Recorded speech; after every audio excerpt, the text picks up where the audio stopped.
আসসালামু আলাইকুম viewers, welcome to ইমা স্নিপেটস। প্রতিদিনের মতো আজকেও আপনাদের সামনে হাজির হলাম আমার ডেইলি ব্লগ নিয়ে।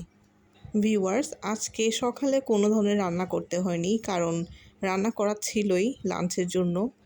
তাই শুধু ভাত রান্না করেছিলাম আর ডিম সিদ্ধ করেছি। আর সন্ধ্যায় আম্মু আর আমি মিলে এই পেঁপেগুলোই খেয়েছি।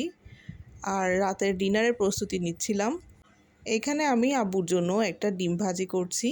আসলে আমরা সবাই সকালে বা দুপুরে লাঞ্চের সাথে ডিম সিদ্ধ খেয়ে নিই, কিন্তু আব্বু রাতের বেলায় খেতে পারেন, যেহেতু উনি সকালে ডিম পছন্দ করেন না আর দুপুরে লাঞ্চে উনি বাসায় থাকেন না।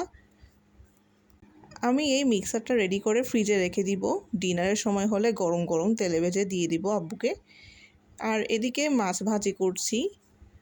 এটা কি মাছ জানি না, তবে খেতে অনেক মজা হয়েছিল। এরপর বেগুন, আলু আর শিমের বিচি দিয়ে একটা সবজি রান্না করে নিয়েছি। ভিউয়ার্স, আজকের মতো এতটুকুই।